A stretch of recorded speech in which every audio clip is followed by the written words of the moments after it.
This podcast is brought to you by the Global Kindness Federation podcast. Welcome to the AI Analysis Podcast.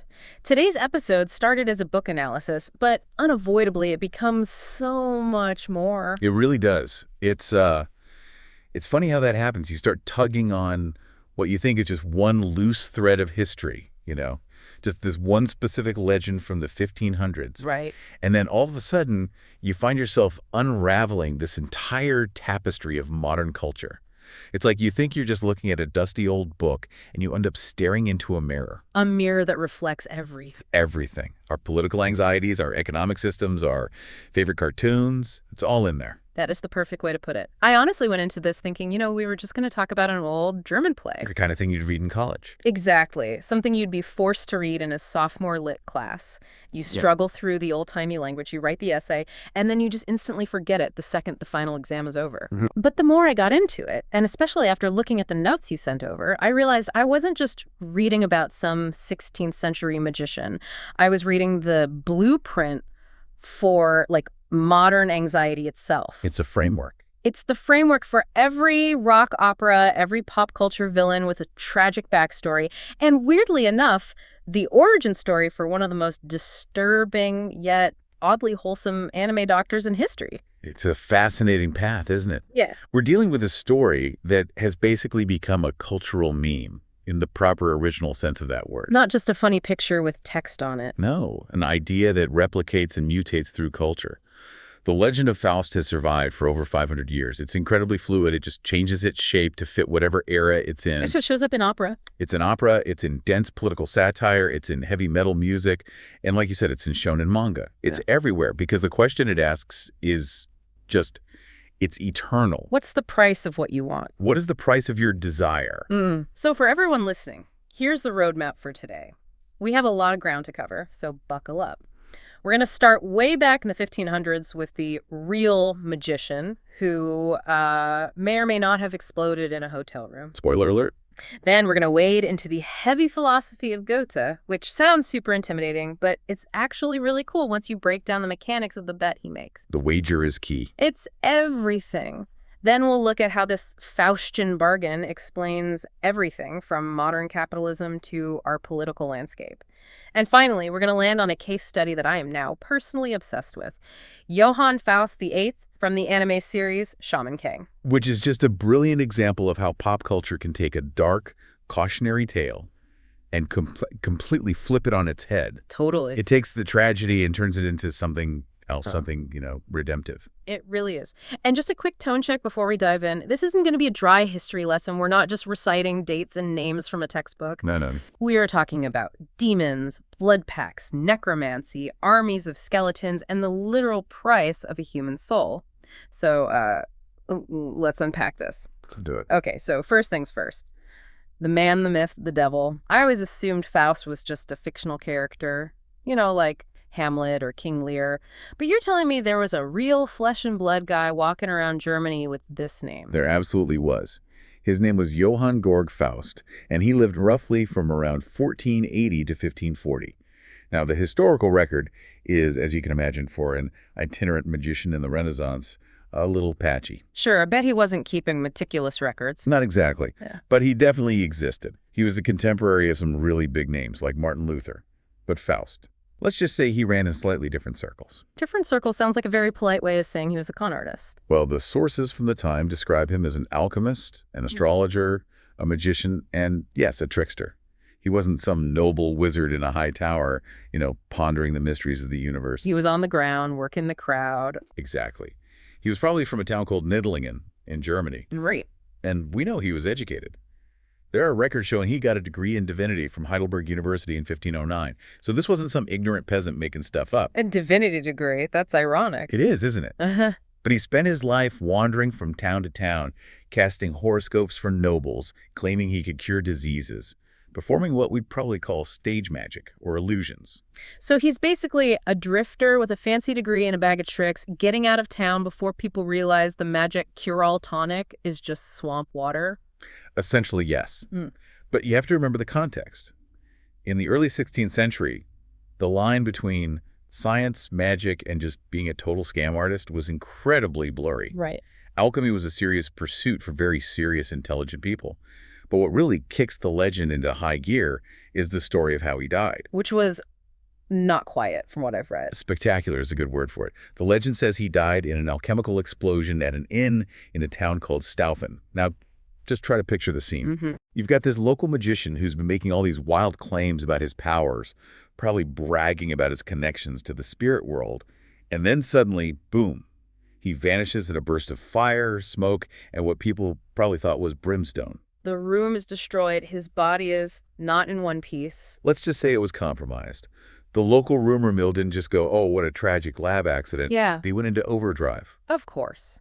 They didn't have workplace safety investigations back then. They had superstition. They see smoke and fire, they smell sulfur, and they assume the worst. Exactly. The immediate assumption was that the devil had finally come to collect his due. People started whispering. And the stories get more and more gruesome over time. Like what? Oh, stories that his face had been twisted completely backward on his neck. Yeah. Or that his body was found filled with wood splinters, suggesting some invisible entity had dragged him violently through the floorboards. Yikes. That is the perfect setup for a ghost story. So he accidentally blows himself up, and the world just collectively decides, well, obviously he signed a contract with Satan, and his 24-year lease was up. Precisely. And that rumor became the seed for what we call the core narrative. It was first written down and sold in these cheap little printed booklets called chapbooks. The pulp fiction of the 1500s. Totally. The first big one was the Historia Vandi Johann Faustin, published in 1587. And it codified the story that we all kind of know now. The basic plot is simple, but it's so powerful. And it starts with a guy who's just bored. Dissatisfied. He's an erudite scholar. He's studied everything. Theology, medicine, law, philosophy. He's reached the pinnacle of human knowledge, and he just looks around and says, Yeah. Is this it? Is this all there is? I feel like a lot of people can relate to that feeling. It's the ultimate midlife crisis, but instead of buying a Corvette, you decide to summon a high-ranking demon from the depths of hell. That is the Faustian impulse in a nutshell. He wants more. He feels trapped by human limitations. He wants unlimited knowledge. He wants worldly pleasure. He wants power over nature itself. He wants the secrets the books aren't telling him. So he draws a circle on the floor and summons Mephistopheles. Who is, for all intents and purposes, the devil's senior account manager. I like that. He's here to negotiate the terms of service. He is, and they strike a deal. The terms are pretty standard in the early versions, usually 24 years. Yeah. For 24 years, the demon will be his servant. He gets magic powers, he can travel the world in an instant, he gets all the food, wine, and women he desires. But there's always a but. But at the end of that term, the clock strikes midnight, and the devil claims his soul for all eternity. It's the ultimate credit card. Live it up now, pay later. Except the interest rate is your immortal soul. You're trading eternity for just a couple of decades of fun. A very, very good analogy. Now, this is where the story hits a major fork in the road. There are two big versions of this story that really shape how we see Faust today. We have the English playwright Christopher Marlowe, who wrote his version in 1592. And then much later, we have the German writer Johann Wolfgang von Goethe, who finished his version in the early 19th century. And these two takes give us two completely different outcomes. Right. Marlowe's version, Dr. Faustus, is the one that was supposed to be genuinely terrifying to audiences, right? Yeah. I read that people actually panicked during the shows. Yes. The tragical history of Dr. Faustus. You have to put yourself in the mindset of 1592. The Protestant Reformation was in full swing. People had a very real, very literal belief in the devil. This wasn't a metaphor for them. Not at all. There are legends, probably not true, but it shows you the mindset that during performances of Marlowe's play, the actors would sometimes stop the show because they'd count the number of devils on stage and think there was one too many. They thought a real demon had just wandered on stage to watch the show with them. Yes. Can you imagine? That is absolutely terrifying. Talk about immersive theater. And Marlowe's play is a hard tragedy. There's no ambiguity. Faustus is damned. He makes the pact. He has his 24 years of fun. Though, interestingly, he often uses his phenomenal cosmic power for really petty tricks. Like what? Like slapping the Pope or conjuring grapes out of season for a duchess. It's not like he's solving the world's problems. He has ultimate power, and he uses it like a spoiled teenager. Wow. So even with all that power, he's still small-minded. In many ways, yes. And at the end, the clock runs out, and he is dragged, screaming, down to hell. It's a clear warning against hubris. The moral is, Do not prefer human knowledge over divine knowledge. Don't reach too high, stay in your lane, know your place. It feels very restrictive. It's a very medieval mindset. It's about accepting limitations. But then, fast forward 200 years, and Goethe comes along and completely changes the game. He writes Faust, which he worked on for, like, his entire life. Almost his whole adult life. It's his magnum opus. And this is the version I find so fascinating because, as you said earlier, it feels so much more modern. And it's not just a straightforward play. It's this massive, sprawling thing they call, like, closet drama. Right. Meaning it was written more to be read than to be performed, though it often is. It's epic in scope. It starts in heaven, it goes to earth, it goes through hell. But the single most important difference is the nature of the deal itself. In Goethe, it's not just a sale. It's a wager. It's a bet. A cosmic gambling match. That's it. Faust says to Mephistopheles, essentially, I bet you cannot make me happy. I bet you cannot satisfy my restless spirit. So what are the exact terms of the bet? The specific clause is absolutely vital. Faust says that the devil only wins his soul if Mephistopheles can provide him with an experience so beautiful, so perfect, that Faust says to that moment, stay while you are so fair. Or in the famous German, Verweilechat. Du bist so schön. Whoa, that is such a cool distinction. So he's not selling his soul for power. He's saying, I am so fundamentally miserable and restless that if you can ever make me want to stop time and just enjoy a single moment, then you can have my soul. Yes, he is betting on his own dissatisfaction. He's weaponizing his depression. In a way, yes. It turns the story from a simple morality play about good versus evil into this incredibly complex philosophical exploration of what it means to be human. It's about striving. Faust is betting that his hunger for knowledge, for experience, for more, is so infinite that no earthly pleasure could ever possibly satisfy him. And in Goethe's version, Faust does some pretty terrible thing. Awful things. He ruins the life of a young woman named Gretchen. He causes chaos and death wherever he goes. But in the end, he's saved. Oh, wait, he's saved. I thought the whole point of the Faust story is that he goes to hell. That's the deal. Not in Goethe. That's the revolutionary twist. He is saved. As he dies, angels intervene and snatch his soul away from Mephistopheles. On what grounds? How does he get out of it? Because of his constant striving. The angels declare, he who exerts himself in constant striving, him we can redeem. Goethe is suggesting that the very act of never being satisfied, of always pushing for the next thing, the next experience, is actually a redeeming quality. So ambition isn't a sin in this version. It's the path to salvation. It's what makes us human. And there's another piece to it. Gretchen, the innocent girl he destroyed, is in heaven, and she pleads for his soul. The eternal feminine, as Goethe calls it, draws him upward. That is a massive rewrite of the original moral. And I want everyone listening to put a huge pin in that idea of redemption via striving and the intercession of the woman he loved. Because that is going to come back in a big, big way when we talk about Shaman King. It is almost uncanny how perfectly that theme maps onto the anime. It certainly will. But before we get to the anime, we really have to look at how this Faustian idea broke out of literature and just infected the entire modern world. Because, as that BBC analysis we read pointed out, we are living in a profoundly Faustian era. Yeah, that article was a real eye-opener. The word Faustian has basically become a common adjective, right? It's like Orwellian or Kafkaesque. It's just part of the lexicon now. And it specifically means a bargain, where you sacrifice spiritual, ethical, or long-term values for material gain or short-term power. And the political parallels are they're everywhere. The BBC piece quoted the anarchist Emma Goldman, who said something like, politicians promise you heaven before an election and give you hell after. That sounds painfully familiar, doesn't it? And they're too familiar. The analysis talks about how the concept of the Teufelspact, the Devil's Pact, becomes really popular during times of crisis. When a nation is desperate, when people feel like they've lost their way or their power, they become much more willing to make a deal with a charismatic leader who promises to fix everything. No matter the ethical cost. The cost is always in the fine print.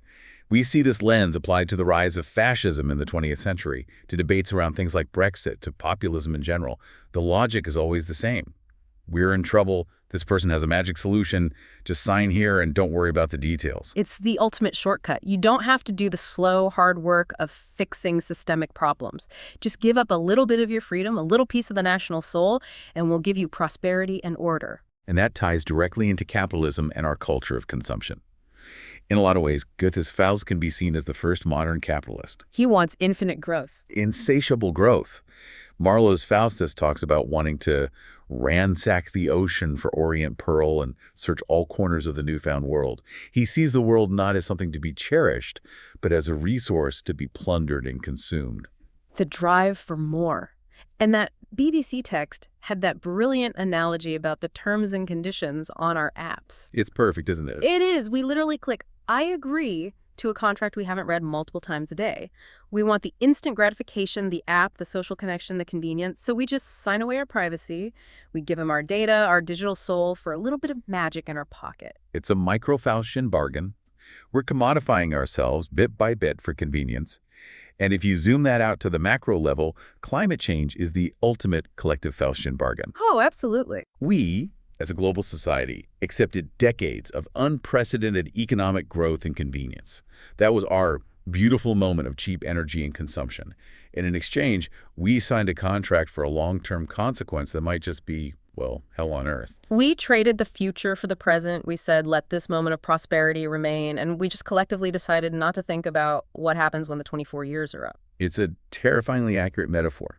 And it's something literature has been wrestling with for a long time. You mentioned Thomas Mann earlier. Right, Dr. Faustus. A very heavy but very important novel. He wrote it in 1947, right in the shadow of World War II. In his version, the protagonist is a brilliant composer named Adrian Leverkühn. And he makes a very strange deal.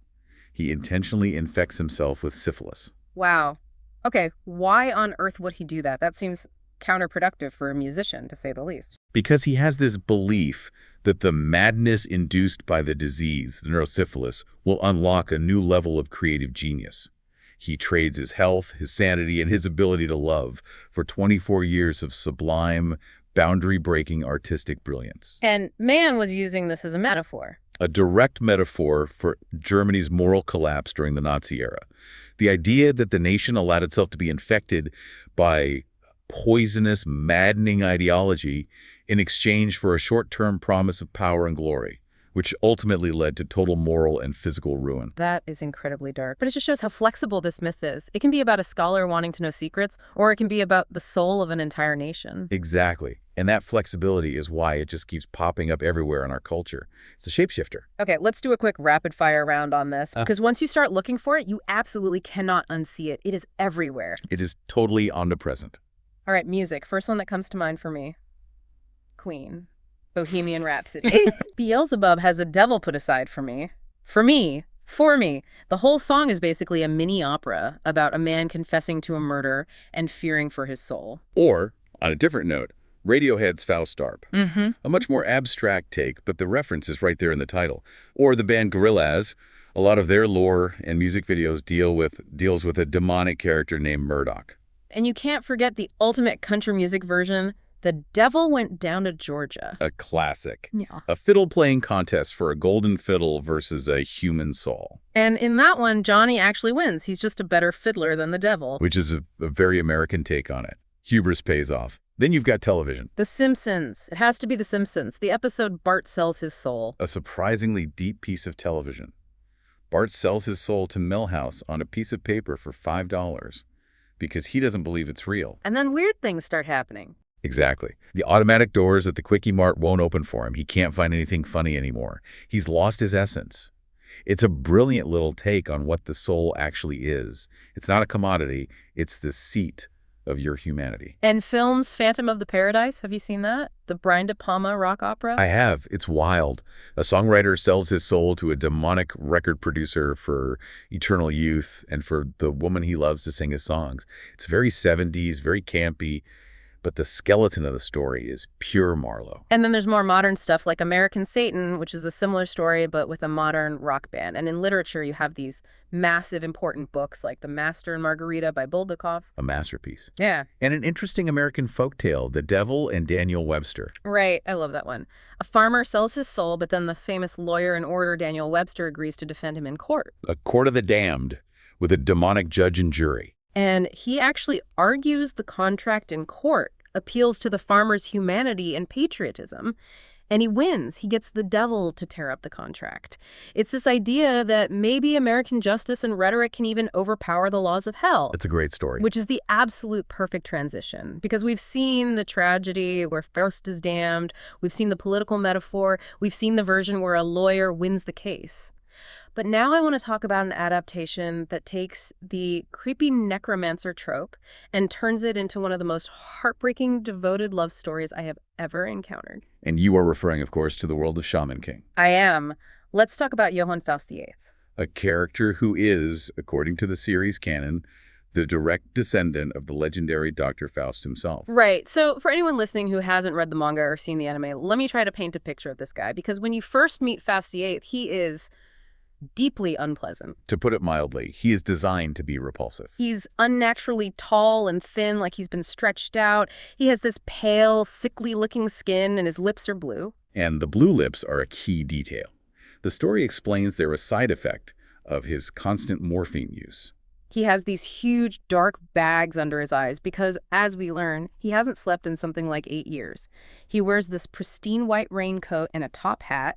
And here's the main accessory. He has a full human skeleton chained to him that he drags around. The skeleton of his late wife, Eliza. And the official character description literally says he reeks of death. He is pure, distilled nightmare fuel. He is absolutely designed to embody that insane doctor archetype. But the brilliant twist in Shaman King is his motivation.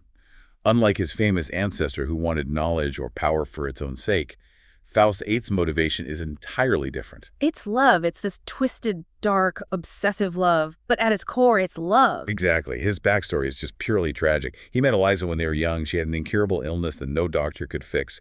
Faust, who was already a medical genius, dedicated his entire life, all his intellect, not to fame or glory, but specifically to curing her. And he does it. He succeeds. He finds the cure. He saves her life. They get married. They open a medical clinic together. They're perfectly happy. It was that beautiful moment Goethe talked about. They had achieved their perfect life. And then it's taken away. A random act of violence. A burglar breaks into their home and kills Eliza. And this is the moment that Faust VIII just shatters. He completely breaks. He goes mad from grief. And he turns to the dark arts of his ancestor necromancy, not to conquer the world, but for one single obsessive purpose, to bring Eliza back. He didn't sleep for 8 years. He pumped himself full of morphine, not for pleasure, but just to numb the constant pain of his existence and, disturbingly, to allow him to perform surgery on himself during his battles. The self-surgery is just, it's gnarly. It's so gnarly. So when we meet him in the series, he's a villain. He's one of the antagonists in the early Tokyo battles. He fights the main character, Yo Asakura, in a graveyard. And he is genuinely terrifying. He is. He dissects Yo's friend, a small boy named Manta, while Manta is still conscious and strapped to a table. He literally opens him up just to have a look at his insides to gauge his spiritual energy. He is utterly merciless. He is completely detached from any sense of morality. He summons an army of skeletons using a technique he calls bone-dead reborn. He is the embodiment of the bad Faust at this point, totally consumed by his obsession, with a complete disregard for human life. He treats people like objects, like bags of flesh and bone to be studied. Precisely. But then comes the breakdown. During his fight with Yo says something that pushes him over the edge. He doesn't even mean it as a deep insult. He just says it. He calls the skeleton of Eliza a doll. And that is the trigger. Yeah. Yo points out that the skeleton Faust is carrying around is just an object, that the real Eliza is gone, and Faust just snaps. All that repressed grief and rage just explodes. He summons a 14-ton calcium giant, this enormous, monstrous golem made of countless skeletons. He's ready to kill everyone on the spot just for disrespecting his wife's memory. It's a terrifying display of power driven by pure grief. So up to this point, he's a monster, a tragic monster, but still a monster. And this is where Shaman King does something so special. Most stories would have Faust VIII die here or be banished or just be a one-off villain. But instead he gets a second act. He gets recruited. He ends up joining Yo's team, which is called Fungbari Onsen. And this pivot from villain to hero is all because of another character, Anna. Anna, Yo's fiancée, who is a powerful traditional spirit medium in Atako. And she's able to do the one thing Faust, with all his scientific genius and dark magic, could never do. She summons Eliza's actual spirit. She reunites them. So instead of just animating a skeleton, he's now partnered with the actual ghost of his wife. and the change in him is instantaneous. It's like a light switch flips. His madness just subsides, it evaporates. He's still eccentric, he's still a bit creepy, but the homicidal rage is gone.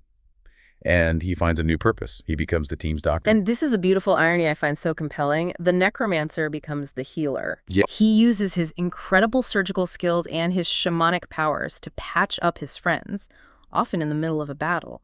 He becomes absurdly, unshakably loyal. The source material describes him as the embodiment of dedication. And it says he only lives to love and protect his late beloved wife. He's suddenly gentle. He pours tea for the group. He reads medical books. He's this quiet, devoted, supportive member of the team. A sweetheart who can raise the dead and perform surgery on himself, yes. And if we connect this all the way back to Goethe, the parallel is just stunning. It's almost a one-to-one mapping of the end of Goethe's play. Let's really unpack that connection, because I think that's the real gold here. It's not just a cute reference, it's a deep thematic parallel. Okay, so in Goethe's Faust, the hero is saved for two reasons. His relentless striving and the divine intervention of the eternal feminine, Gretchen. Right. Now look at Shaman King's Faust.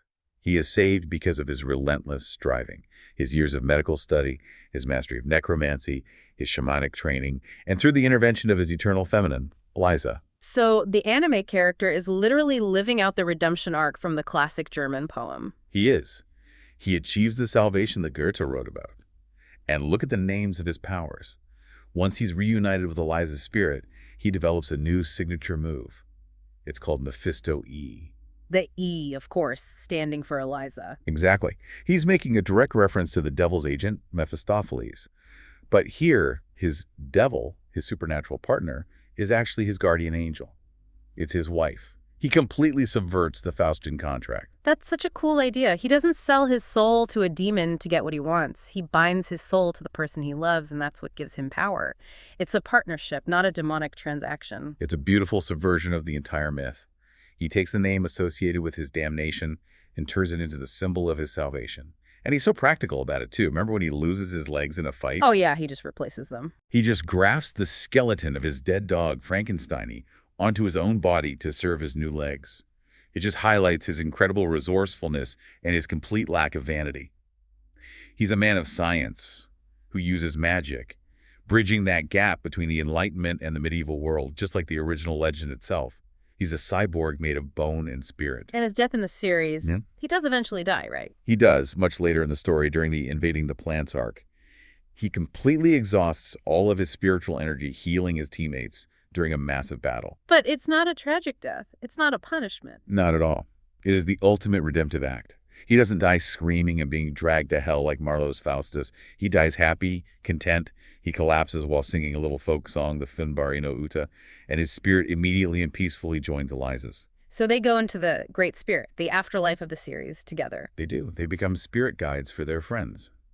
It is, against all odds, a happy ending for Faust. That's almost unheard of in the history of this character.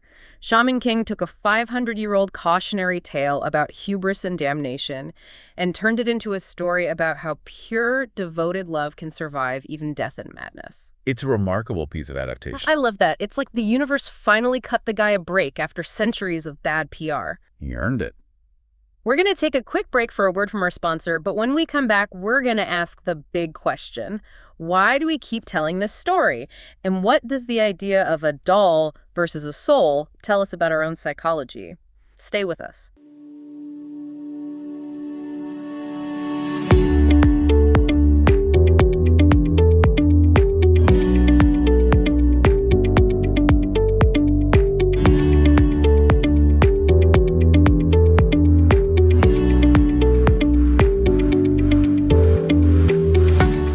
Welcome back. Before the break, we landed on the redemptive arc of Johann Faust VIII in Shaman King.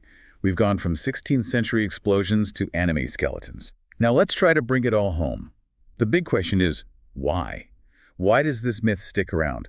Why are we still obsessed with telling and retelling the story of Faust? I think it's because the central mechanic of the story, the trade, the bargain, is the fundamental mechanic of human life. We are, all of us, constantly making trades. Every single day, we trade our time for money at our jobs. We trade our privacy for convenience on the internet. In our careers, we might be tempted to trade our ethics for success. The story is a larger-than-life version of the small calculations we make all the time. And it taps into that deep underlying anxiety of, did I give up too much? Did I make the right trade? Was it worth it? Exactly. The story helps us process that anxiety. It gives a name and a face to the fear that we have made a bad deal with the world and that someday the bill will come due. And I want to circle back to that key moment in Shaman King, the moment that triggers Faust VIII's breakdown, when Yo calls the skeleton of Eliza a doll. You mentioned the sources had a psychotherapeutic angle on this. They did, and I find it really compelling. In some schools of psychotherapy, the Faustian bargain is used as a metaphor for a process that happens inside of us. It describes abandoning your true self, your genuine feelings, your spontaneity, your inner child, in favor of creating a false self. A doll. A doll. A persona. A mask that is more acceptable to the outside world, or one that's necessary to survive trauma or a difficult environment. So you become a doll to survive, but you risk losing your soul in the process. You put on the suit for the job you hate, you smile at the boss, you click, I agree, and piece by piece, the real you starts to vanish. That's the idea. And if you look at Faust VIII's journey through that lens, it's profound. He is literally carrying around an empty vessel, a skeleton, a doll. His redemption, his healing, comes when he stops obsessing over the physical vessel and reconnects with the actual spirit of his wife. He moves from the material to the spiritual. His journey is about reclaiming the soul and learning to let go of the doll, which is it's incredibly deep for a story about a guy who fights people with a giant scalpel. It reframes the whole necromancer thing. It's not just about raising the dead. It's a metaphor for working through grief and finding true connection again. And it also touches on that tension between science and magic that's been there from the beginning. It does. The historical Faust appeared right at the dawn of the scientific revolution. The story has always been about that clash between medieval faith and this new, scary, powerful thing called knowledge. And Faust VIII bridges that gap. Perfectly. He's a brilliant doctor, Oh. a man of empirical science. But he learns to use shamanic magic. He proves that you don't have to choose between knowledge and soul, between the head and the heart. You can have both. As long as your motivation is right? In his case, as long as the motivation is love, it's a much more hopeful message than the one Marlowe gave us. Marlowe was essentially saying, don't read too many books or the devil will come and get you. Whereas Shaman King says, read all the books, learn all the medicine, master all the skills, but never ever forget why you're doing it. The purpose matters more than the power. So when we boil it all down, it seems like the story of Faust is a mirror we hold up to ourselves and to our society. Yeah. Whether it's a 16th century chapbook being sold at a fair or a 21st century shonen manga streaming on Netflix, the core question is always the same, isn't it? It is. What are you willing to give up to get what you want? And can love save you from the contract you signed? In the beautifully strange case of Johann Faust VIII, the answer is a resounding, absolute yes. I think I'm definitely going to go rewatch Shaman King now with a whole new appreciation for the blue-lipped doctor with the skeleton dog legs. It is certainly worth a revisit with all this in mind. It adds a whole new layer to it. We hope you enjoyed this analysis, and don't worry, this knowledge is free. What references to Faust do you recognize now in pop culture? Let us know in the comments. We'll see you next time.